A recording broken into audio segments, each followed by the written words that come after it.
Assalamualaikum warahmatullahi wabarakatuh. Berjumpa lagi dengan saya Naza. Kali ini saya akan membawakan sebuah kisah yang berjudul Kisah Nabi Sulaiman alaihissalam. Semoga kita selalu di dalam lindungannya. Jangan lupa untuk klik like, komen, subscribe, dan bunyikan loncengnya agar kalian tak ketinggalan kisah menarik lainnya. Tanpa berlama-lama lagi, langsung saja kita ke kisahnya. Nabi Sulaiman alaihissalam adalah salah satu nabi yang diberi mukjizat yang berupa kekayaan dan kekuasaan. Dengan statusnya sebagai raja, tak ada satupun yang tak bisa ia lakukan, termasuk dalam memiliki istri yang banyak. Nabi Sulaiman disebut memiliki 1000 istri. Hal ini telah dikaji oleh Ahmad Abdul Wahab di dalam kitab-kitab Ahlul Kitab. Sedangkan dalam buku Kisah Para Nabi, yaitu karya Ibnu Katsir, 1000 istri Nabi Sulaiman itu terdiri dari 700 wanita merdeka yang ia nikahi dengan mahar. Sedangkan 300 lainnya adalah hamba sahaya. Namun, ada pula yang mengatakan sebaliknya. Dari sebanyak itu, Nabi Sulaiman alaihissalam pernah menggauli 100 istrinya dalam semalam. Hal ini tercantum dalam sebuah hadis yang diriwayatkan oleh Abu Ya'la dari Abu Hurairah radhiyallahu anhu. Kemudian Nabi Muhammad SAW bersabda, Sulaiman pernah berkata, "Sungguh, aku akan menggilir 100 istriku dalam satu malam, sehingga masing-masing mereka melahirkan anak laki-laki yang berjihad dengan pedang mereka di jalan Allah. Akan tetapi, ia tidak mengucapkan insya Allah. Kemudian ia menggilir 100 istri dalam satu malam. Akan tetapi, tidak ada seorang pun di antara para istrinya yang melahirkan anak, kecuali hanya satu istrinya yang melahirkan setengah anak manusia, yaitu lahir dalam keadaan cacat. Setelah itu, kemudian Rasulullah SAW bersabda, kalau saja ia mengucapkan insya Allah, niscaya setiap istrinya akan melahirkan seorang anak laki-laki yang berjuang dengan pedangnya di jalan Allah Azza wa Jalla. Hadis riwayat Abu Ya'la. Namun pada hadis yang lain, ada perbedaan angka jumlah istri Nabi Sulaiman yang digaulinya dalam semalam. Dari Abu Hurairah radhiyallahu anhu, Rasulullah SAW bersabda, Sulaiman berkata, sungguh, aku akan menggilir 70 istriku dalam satu malam, sehingga nantinya masing-masing mereka akan melahirkan seorang ahli berkuda yang berjihad di jalan Allah Subhanahu wa Ta'ala. Sahabat Nabi Sulaiman malaikat pun berkata, ucapkanlah insya Allah. Akan tetapi Sulaiman tidak mengucapkannya, sehingga tidak seorang pun di antara istrinya yang melahirkan, kecuali hanya satu istrinya yang melahirkan seorang anak yang cacat. Kemudian Rasulullah SAW bersabda, kalau saja ia melafalkan insya Allah, niscaya ia akan mempunyai banyak putra yang berjihad di jalan Allah Subhanahu wa Ta'ala. Hadis riwayat Bukhari. Dari hadis yang telah disebutkan di atas, bisa dipahami bahwa hal itu adalah mukjizat yang diberikan Allah Subhanahu wa Ta'ala kepada Nabi Sulaiman alaihissalam. Sebagaimana kita ketahui, Allah Subhanahu wa Ta'ala menganugerahkan kekuatan dan kemampuan kepada para nabi yang lebih besar daripada manusia biasa. Kemudian para sahabat pernah berkata bahwa Nabi Muhammad SAW memiliki kekuatan 30 kali dalam bersetubuh. Hadis riwayat Bukhari, Al-Jami As-Sahih. Kemudian Imam An-Nawawi berkata, ini menjelaskan tentang keistimewaan yang dimiliki para nabi, yaitu kekuatan bersetubuh dalam waktu semalaman.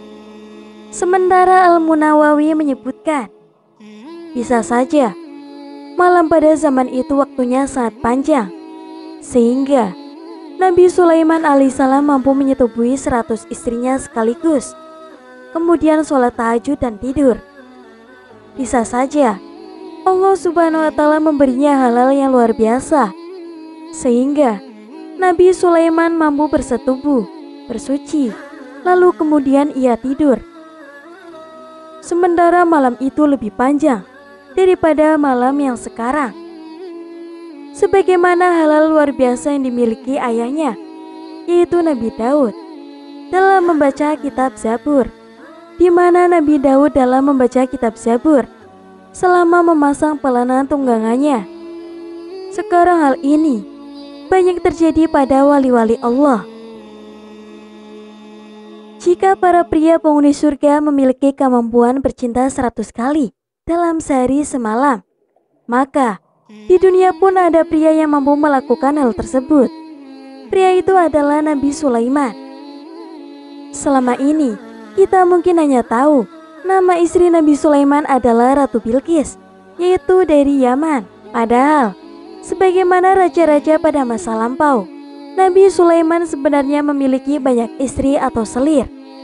Beberapa riwayat mengisahkan jumlah yang berbeda terkait istri Nabi Sulaiman alaihissalam. Dalam satu riwayat, dikisahkan beliau memiliki 60 istri. Riwayat yang lainnya menyebutkan 70 istri, sedangkan riwayat lainnya lagi 99 istri. Akan tetapi, dalam satu riwayat yang bisa dikatakan lebih kuat, dimuat sebagai hadis sahih dalam kitab hadis Bukhari dan Muslim. Jumlah istri Nabi Sulaiman adalah 100 orang. Tentu saja, syariat Nabi Sulaiman memang berbeda dengan syariat Nabi Muhammad SAW yang membatasi jumlah istri sampai 4 orang saja. Selain itu, sebagaimana tersirat di dalam hadis, jumlah yang banyak itu bukan menandakan Nabi Sulaiman seorang mania seks, melainkan karena beliau ingin memiliki putra yang banyak, yang kelak akan berjihad di jalan Allah Subhanahu wa Ta'ala. Dikisahkan bahwa pada satu malam, Nabi Sulaiman alaihissalam berkata kepada kawan-kawannya pada malam itu, beliau akan bercinta dengan 100 istrinya, dan mereka semua akan melahirkan para penunggang kuda yang berjihad di jalan Allah. Kemudian seorang kawannya mengingatkan beliau untuk mengucapkan insya Allah kalau Allah Subhanahu wa Ta'ala mengendaki. Akan tetapi, Nabi Sulaiman alaihissalam tidak mengucapkan demikian. Ternyata tidak ada satupun dari 100 istrinya yang mengandung selain 1 orang. Sayangnya, yang 1 orang itu pun bahkan melahirkan bayi difabel, yang dalam bahasa hadis tersebut adalah setengah badan manusia. Menurut sebuah riwayat, bayi tersebut mati saat dilahirkan. Kemudian, seorang bidan yang membantu kelahirannya meletakkan bayi itu di singgasana Nabi Sulaiman. Menurut sebagian mufasir, itulah makna dari Al-Quran, surat Shad ayat 34 hingga 35, mengenai Allah Subhanahu wa Ta'ala dalam menguji Nabi Sulaiman alaihissalam.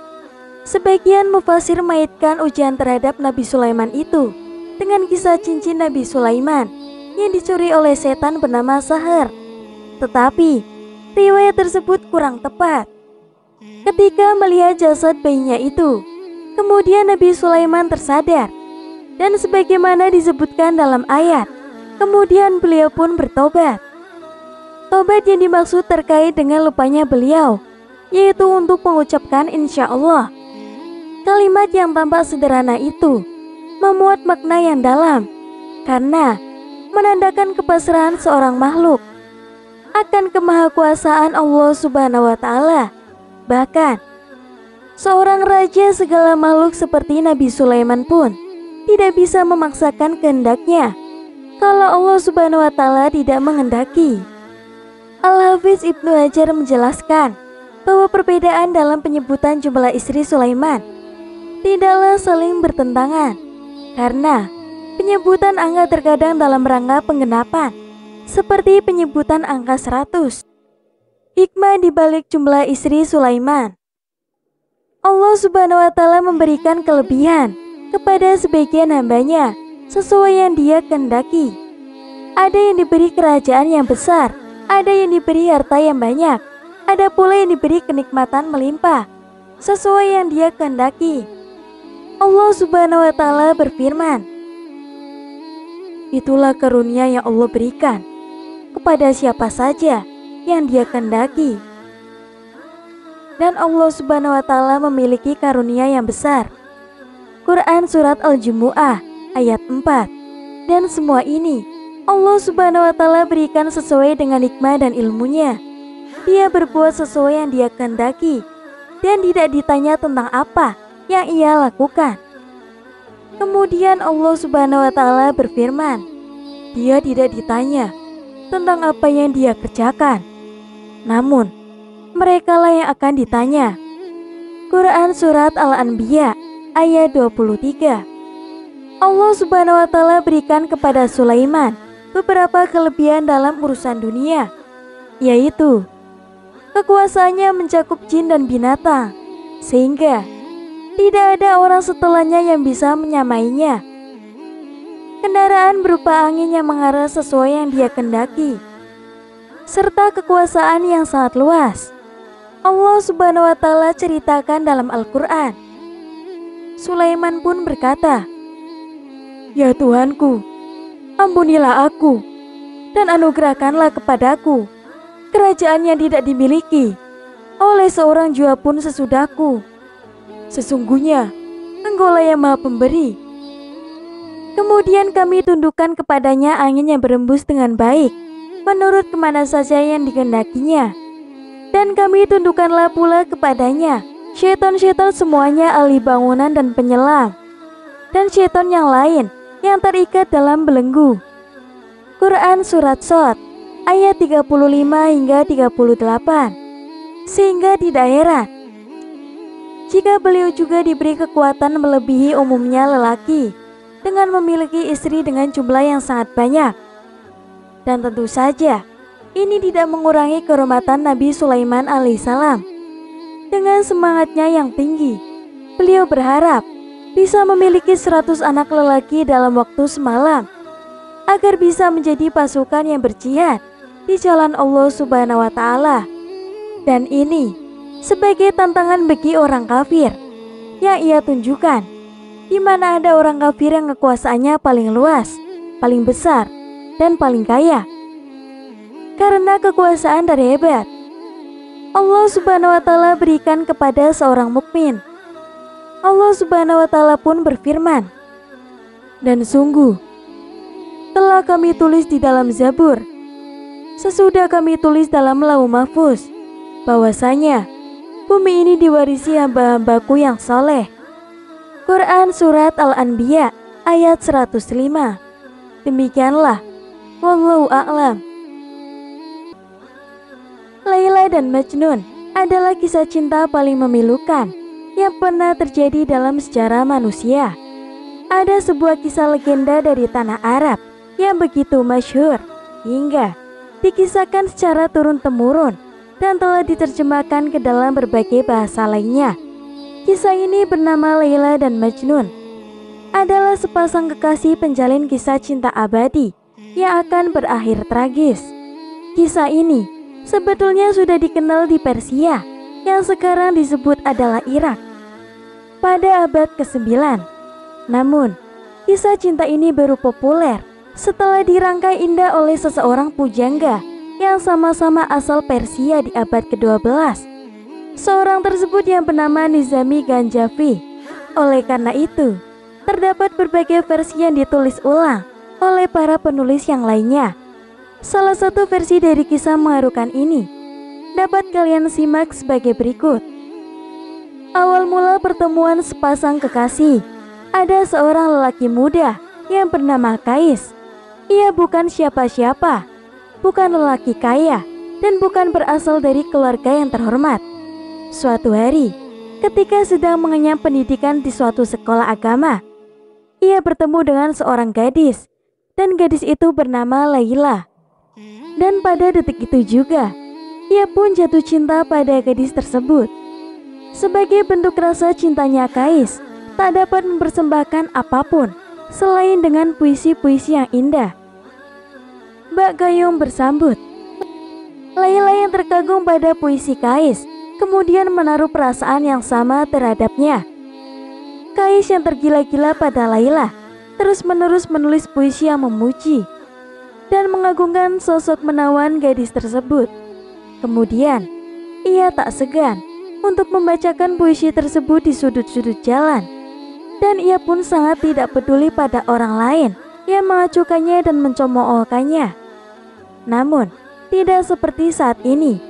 Pada zaman dahulu, cinta mengenal sekat. Jalinan cinta suci mereka tak direstui oleh orang tua Laila. Laila adalah seorang gadis yang cantik, yang terlahir dari keluarga yang terpandang.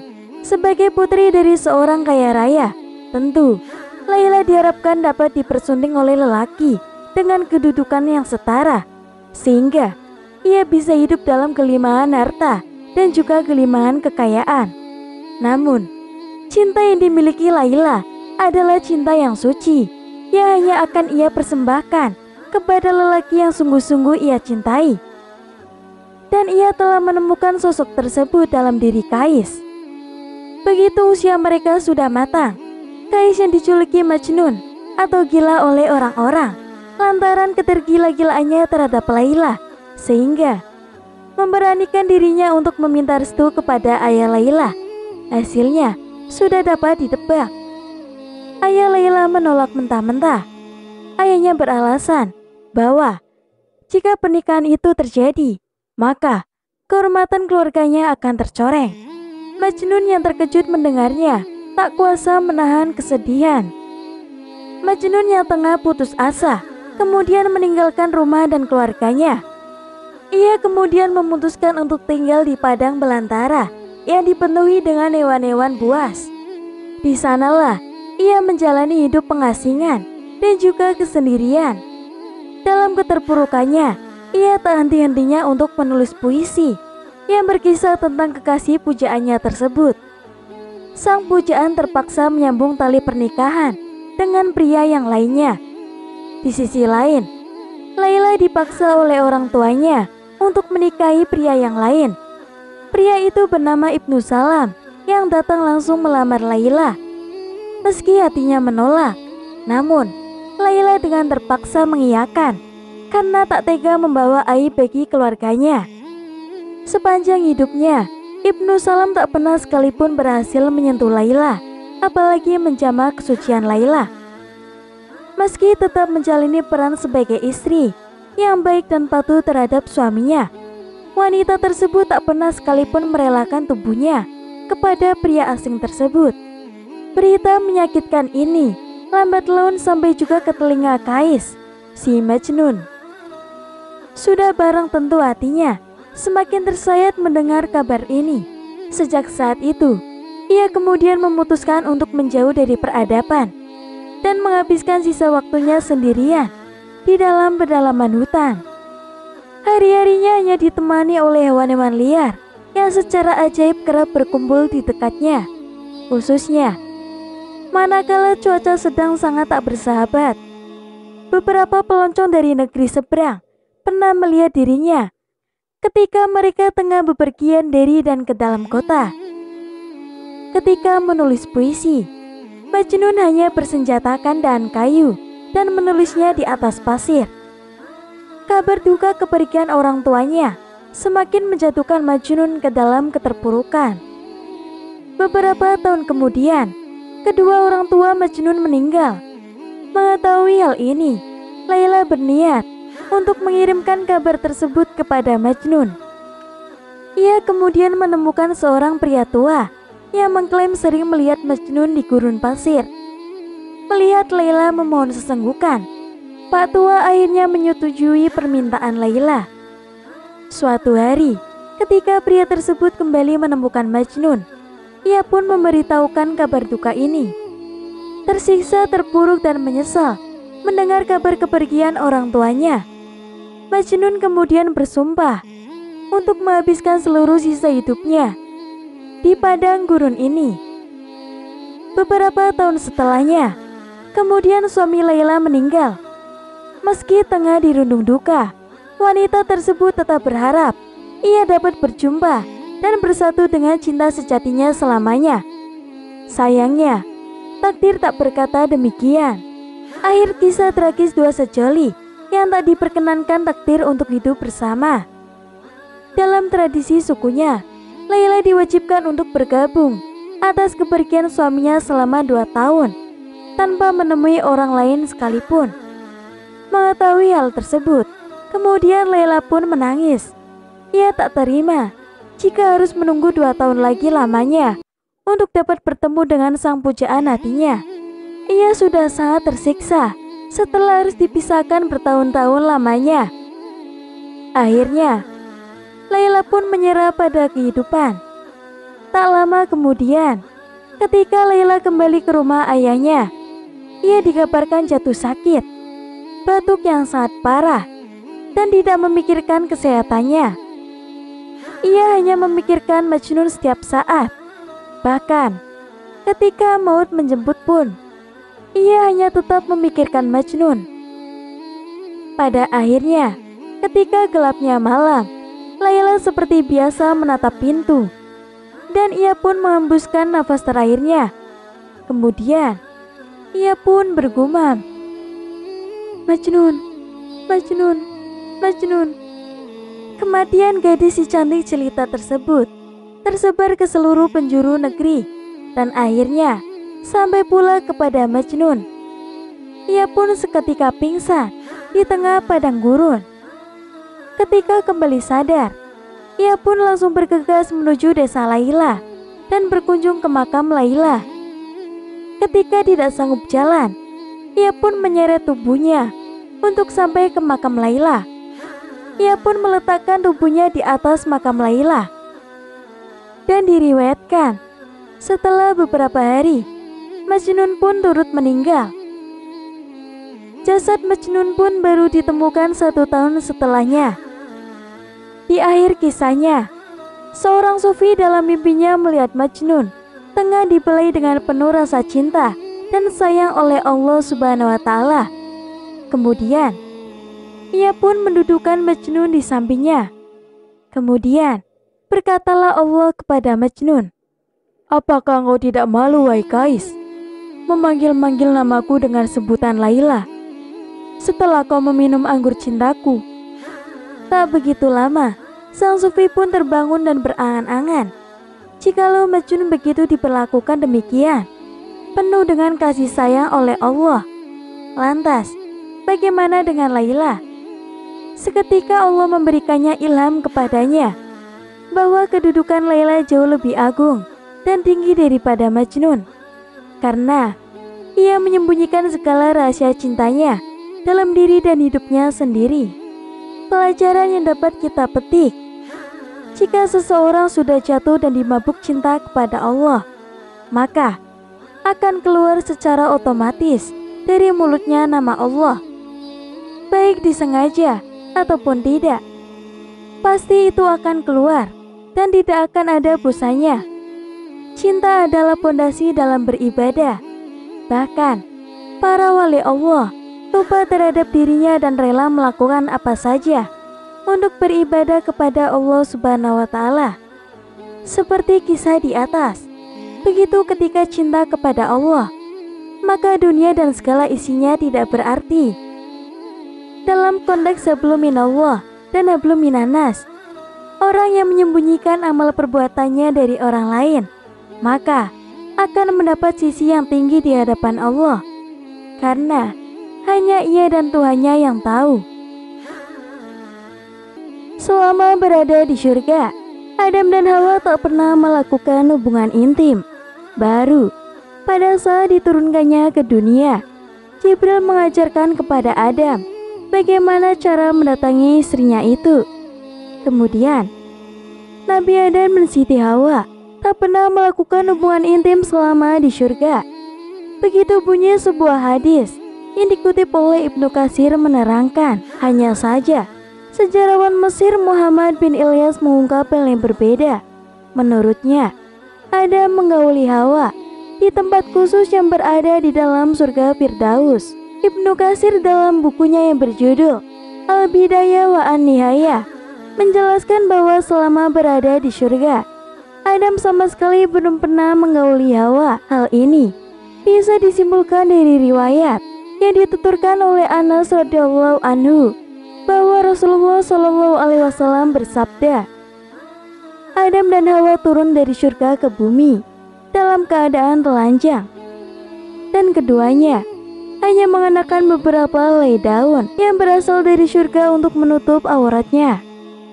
Kemudian Adam merasa panas, hingga ia pun duduk menangis sembari berkata kepada istrinya, "Wahai Hawa, sungguh hawa panas ini telah membuatku sakit." Maka datanglah Jibril kepadanya dengan membawa sebuah kipas dan memerintahkan kepada Hawa untuk memintalnya setelah mengajarkan cara memintal. Setelah itu, barulah Jibril memerintahkan kepada Adam untuk menenun dan mengajarkan padanya cara menenun.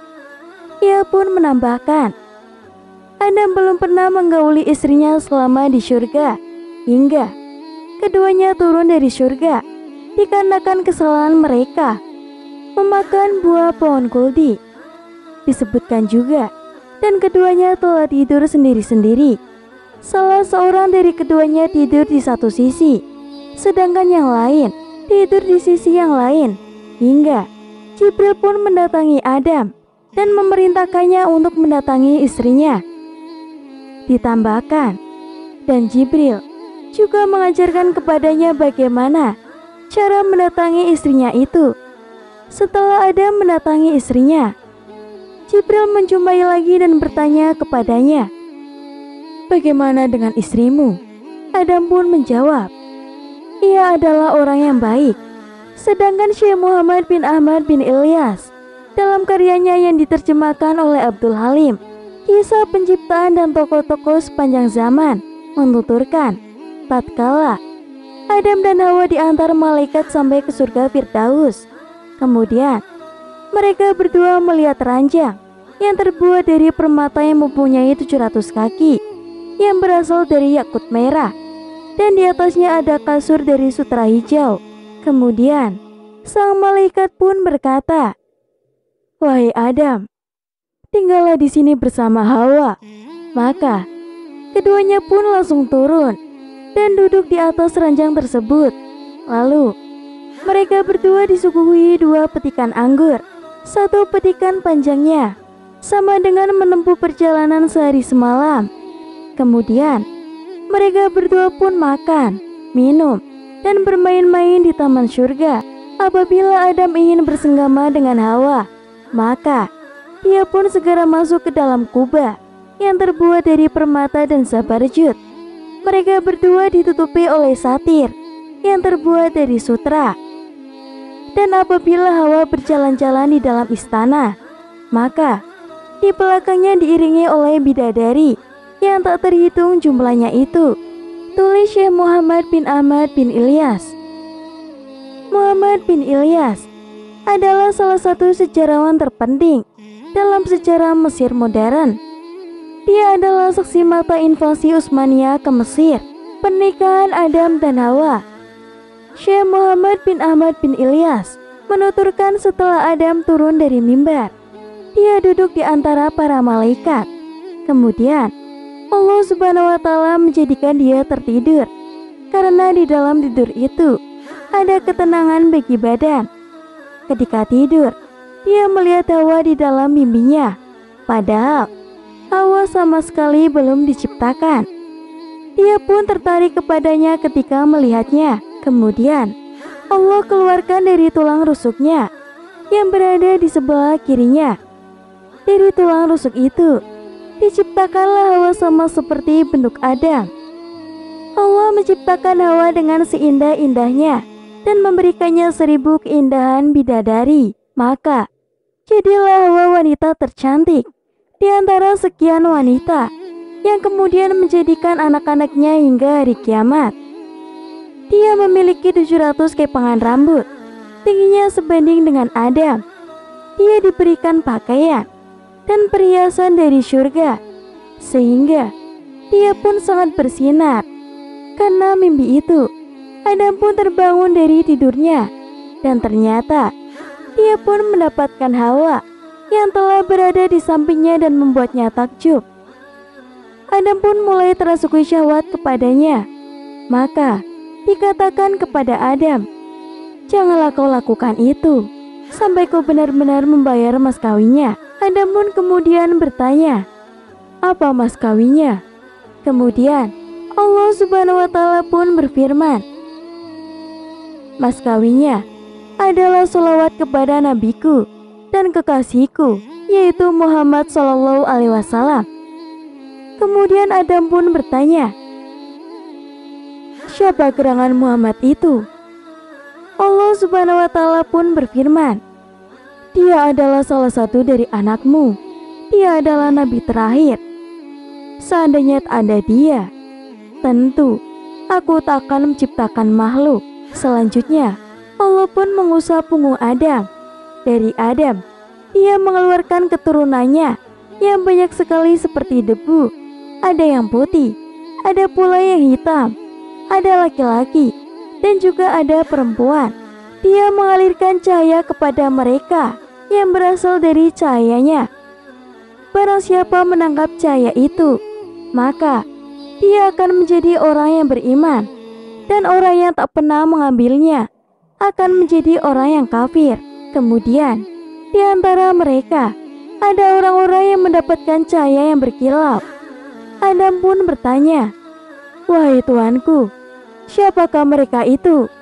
Allah Subhanahu wa Ta'ala pun menjawab, "Mereka adalah para nabi dari keturunanmu, wahai Adam."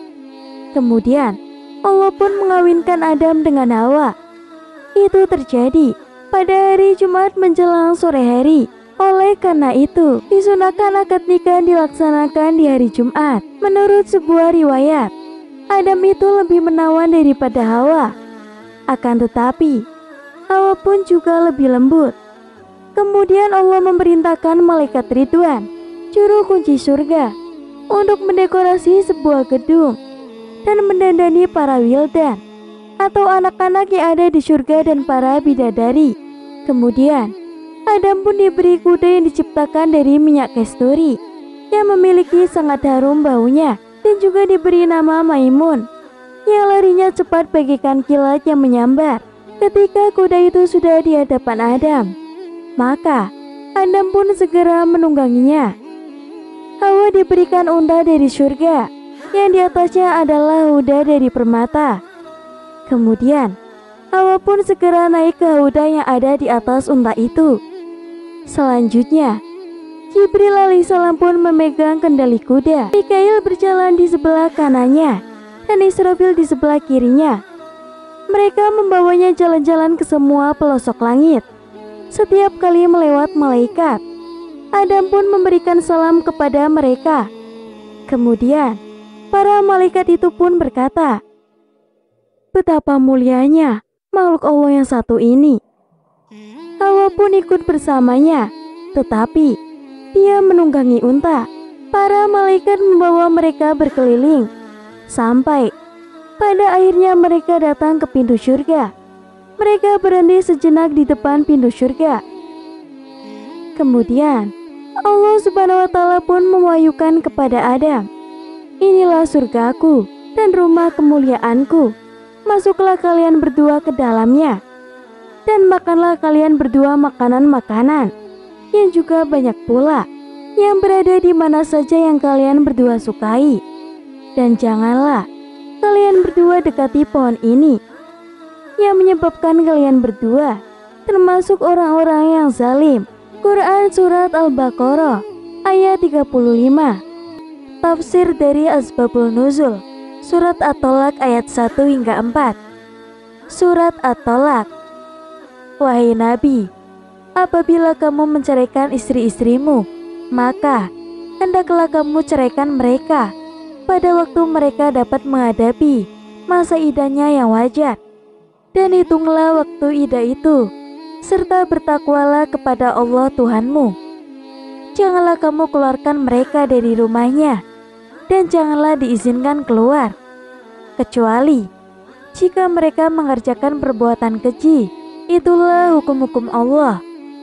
Dan barang siapa yang melanggar hukum-hukum Allah, maka Sungguh, dia telah berbuat zalim terhadap dirinya sendiri. Kamu tidak mengetahui, barangkali setelah itu Allah Subhanahu wa Ta'ala mengadakan suatu ketentuan yang baru. Maka, apabila mereka telah mendekati air idahnya, maka rujuklah kembali kepada mereka dengan baik, atau lepaskanlah mereka dengan baik, dan bersaksikanlah dengan dua orang saksi yang adil di antara kamu, dan hendaklah kamu tegakkan kesaksian itu karena Allah. Demikianlah pengajaran itu diberikan bagi orang yang beriman kepada Allah Subhanahu wa Ta'ala dan kepada hari akhirat. Barang siapa yang bertakwa kepada Allah, niscaya Dia akan membukakan jalan keluar baginya, dan Dia memberinya rezeki dari arah yang tidak disangka-sangkanya. Dan barang siapa yang bertawakal kepada Allah, niscaya Allah Subhanahu wa Ta'ala akan mencukupkan keperluannya. Sesungguhnya Allah Subhanahu wa Ta'ala melaksanakan urusannya. Sungguh Allah Subhanahu wa Ta'ala telah mengadakan ketentuan bagi setiap sesuatu. Perempuan-perempuan yang tidak haid lagi atau menopause di antara istri-istrimu, jika kamu ragu-ragu tentang masa idahnya, maka idahnya adalah 3 bulan. Dan begitu pula perempuan-perempuan yang tidak haid. Sedangkan perempuan-perempuan yang hamil, waktu idah mereka itu ialah sampai mereka melahirkan kandungannya. Dan barang siapa yang bertakwa kepada Allah, niscaya Dia menjadikan kemudahan baginya dalam segala urusannya. Asbabun Nuzul dan Tafsir At-Talaq ayat 1.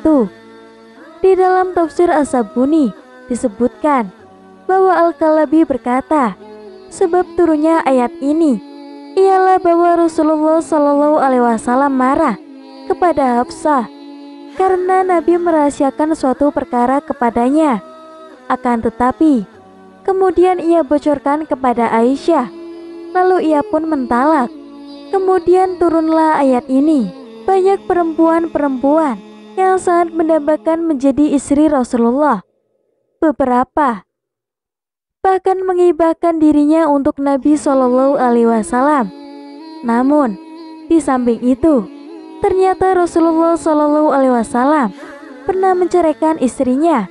Di antara istri-istri yang diceraikan oleh Rasulullah SAW, yang pertama, Aliyah binti Zibyan. Nama lengkapnya adalah Aliyah binti Zibyan bin Amr bin Auf bin Ab bin Abi Bakr bin Kilab al-Kilabiyah. Perempuan dari Bani Rabi'ah ini dikenal sebagai Ummul Masakin atau ibu orang-orang miskin karena kegemarannya dalam bersedekah. Rasulullah SAW pernah menikahinya, akan tetapi kemudian ia menceraikannya. Setelah bercerai dengan Rasulullah, Aliyah kemudian dinikahi oleh sepupunya dan melahirkan keturunan darinya. Ketika itu, ayat tentang larangan menikahi istri-istri Nabi belum turun, sehingga menikahi perempuan yang pernah dinikahi Nabi masih diperbolehkan. Umaymah binti Nu'man al-Jauniyah. Pertemuan Rasulullah SAW dengan Umaymah berawal dari perjalanannya bersama para sahabat. Dalam hadis riwayat Ahmad, Abu Sa'id Al-Khudri berkisah, kami pergi bersama Rasulullah hingga sampailah di suatu perkebunan yang bernama Syauds. Kami berhenti di antara 2 kebun. Kemudian Rasulullah SAW bersabda, duduklah di sini. Maka kami pun dipersilakan untuk singgah di rumah yang ada di kebun kurma yang dimiliki oleh Umaymah binti Nu'man bin Syarahil. Ketika itu, ia sedang bersama dengan pelayannya. Maka, ketika Rasulullah SAW mendatanginya, beliau pun berkata, berikanlah dirimu untukku. Namun, Umaymah justru menjawab, apakah pantas apabila seorang ratu memberikan dirinya kepada seseorang yang bukan raja Setelah resmi menjadi istri Rasulullah, beliau pun mendekatinya, seraya menjulurkan tangannya kepadanya. Namun, Umaymah menjauh, seolah-olah ia tak menyukainya. Ia pun lalu berkata, "Aku berlindung kepada Allah darimu." Maka, beliau pun bersabda, "Sesungguhnya, engkau telah berlindung dengan Zat yang Maha Agung. Maka kembalilah kepada keluargamu." Maka, Rasulullah pun keluar dari kamarnya dan segera menceraikannya sebelum menggaulinya. Beliau kemudian menemui Abu Usaid dan seraya berkata, "Berikanlah ia 2 baju dari Persia, dan kemudian kembalikanlah ia kepada keluarganya." Dalam riwayat yang lainnya disebutkan bahwa namanya ialah Asma binti Nu'man. Begitu pula disebutkan dalam kitab Al-Ishabah fi Tamyiz As-Sababah. Namun, ada perbedaan pendapat mengenai sebab perceraiannya dengan Rasulullah. Amrah binti Yazid bin Al-Jaun. Rasulullah Shallallahu Alaihi Wasallam pernah menikahi Amrah bin Yazid, namun kemudian beliau menceraikannya sebelum ia menggaulinya. Adapun sebab perceraiannya dikarenakan Amrah memiliki penyakit kusta. Ada pula yang mengatakan bahwa Amrah yang berlindung kepada Allah dari Nabi. Rasulullah Shallallahu Alaihi Wasallam kemudian menceraikannya dan memerintahkan Usama bin Zaid untuk memberikan 3 pakaian kepada Amrah. Hafsah binti Umar. Hafsah adalah putri sulung Umar bin Khattab, buah hati dari pernikahannya dengan Zainab binti Mazhun, adik kandung Utsman bin Mazhun, salah seorang cendekian Arab pada zaman jahiliyah yang kemudian menjadi sahabat Nabi. Hafsah lahir beberapa hari setelah Fatimah, putri bungsu Rasulullah, bertepatan dengan peristiwa dibangunnya Ka'bah oleh orang-orang Quraisy setelah roboh karena banjir, atau kira-kira 5 tahun sebelum diutusnya Nabi Muhammad. Hafsah besar dengan mewarisi sikap ayahnya. Kepribadiannya sangat kuat dan ucapannya sangat tegas. Ia juga pandai membaca dan menulis di saat budaya tersebut tidak lazim dimiliki oleh kaum perempuan.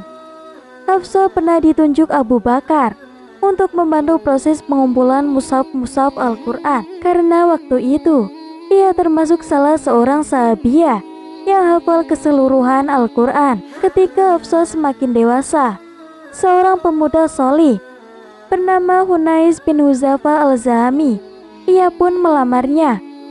Umar kemudian menerima lamaran pemuda itu dan Hafsah pun sangat bahagia. Mereka akhirnya pun menikah. Namun, kebahagiaan Hafsah dan Hunais tidak berlangsung lama. Allah Subhanahu wa Ta'ala menghendaki Hunais terbunuh secara syahid di Badar. Peristiwa itu membuat Hafsah sangat berduka. Umar tidak menyangka putrinya telah menjadi janda di usianya yang belum genap 20 tahun. Sampai pada suatu hari, kesedihan Umar tak terbendung lagi. Ia pun keluar dari rumah putrinya dalam keadaan menangis terseduh-seduh sambil mempercepat jalannya untuk pulang. Tak disangka, di tengah-tengah perjalanan, ia bertemu dengan Utsman bin Affan yang waktu itu berstatus duda karena Ruqayyah binti Rasulullah telah wafat mendahulunya. Lalu, Umar pun menawarkan Hafsah kepada Utsman. Utsman pun menolak dengan mengatakan, "Aku belum ingin menikah saat ini." Untuk itu, Umar pun mendatangi Abu Bakar dan menawarkan Hafsah kepadanya. Umar berharap sahabat dekatnya itu tidak menolak tawarannya. Namun, Abu Bakar jujur diam dan tidak menjawab apa-apa. Menghadapi sikap kedua sahabatnya itu, Umar pun kecewa bercampur marah. Kesedihannya bertambah teringat nasib putrinya. Kemudian, Umar pun menemui Rasulullah dan mengadukan kekecewaannya itu. Maka, Rasulullah pun bersabda kepadanya, "Hafsah akan menikah dengan orang yang lebih baik dari Abu Bakar dan daripada Utsman. Dan Utsman akan menikah dengan perempuan yang lebih baik daripada Hafsah. Umar begitu bahagia mendengarkan sabda tulus dari nabinya. Ini pertanda bahwa ada laki-laki terbaik yang akan menggantikan posisi Hunais di hati putrinya. Namun, Umar masih bertanya-tanya, siapa gerangan laki-laki terbaik itu? Akan tetapi, itu tak digubris. Yang terpenting bagi Umar, Rasulullah telah menyiapkan laki-laki terbaik untuk putrinya itu. Itu artinya, duka Hafsah akan segera terobati. Hingga pada suatu hari, Rasulullah datang ke rumahnya dan bermaksud melamar Hafsah. Kebahagiaan tampak dari wajah Umar. Senyum lebar mulutnya tak dapat tertahan lagi. Ia segera memberitahu kabar gembira tersebut kepada para sahabat-sahabatnya. Pertama kali yang ia temui adalah Abu Bakar. Kemudian Abu Bakar memberikan selamat dan menyampaikan permohonan maafnya.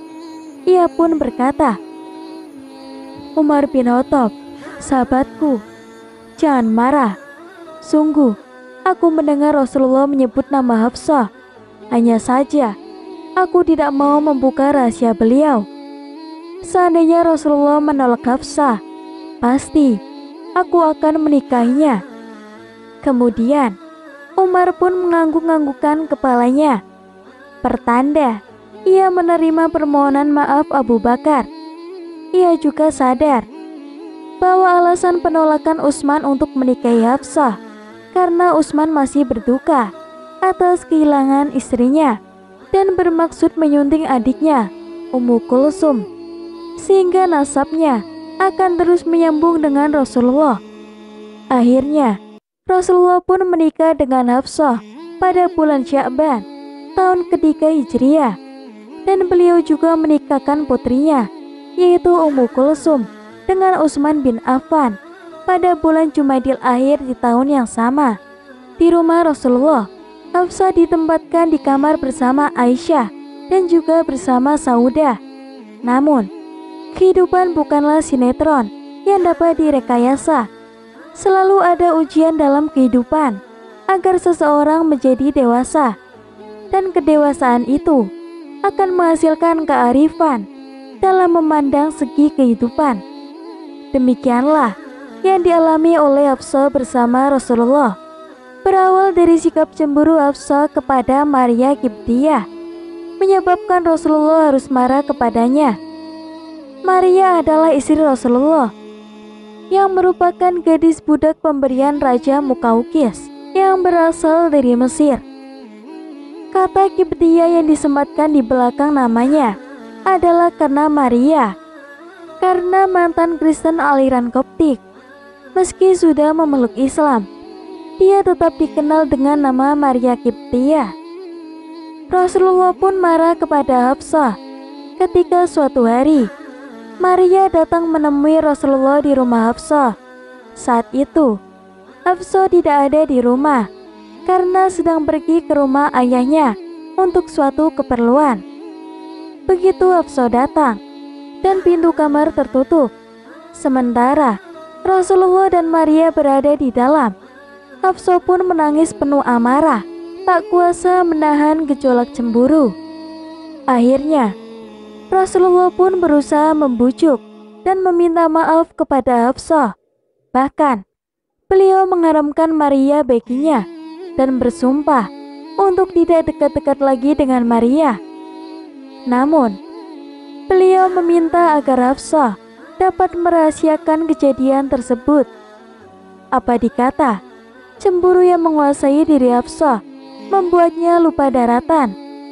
Ia memberitahukan kejadian itu kepada Aisyah, dan dengan cepatnya berita itu pun kian menyebar hingga sampai kepada Rasulullah. Maka beliau pun sangat marah. Sebagian riwayat menyebutkan bahwa setelah kejadian itu Rasulullah Shallallahu Alaihi Wasallam menceraikannya.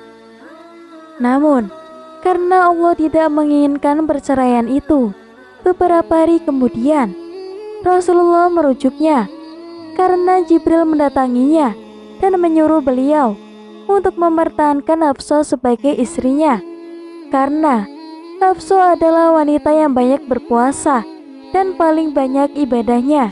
Kemudian Jibril pun berkata, "Jangan ceraikan Hafsah, karena ia adalah wanita yang banyak berpuasa dan banyak beribadah, dan juga ia akan menjadi istrimu kelak di surga." Kisah ini disarikan dari Al-Mukminin Hafsah binti Umar bin Al-Khattab. Cukup sekian kisah yang dapat saya sampaikan. Semoga bermanfaat dan memberi pelajaran bagi kita semua. Akhir kata, wassalamualaikum warahmatullahi wabarakatuh.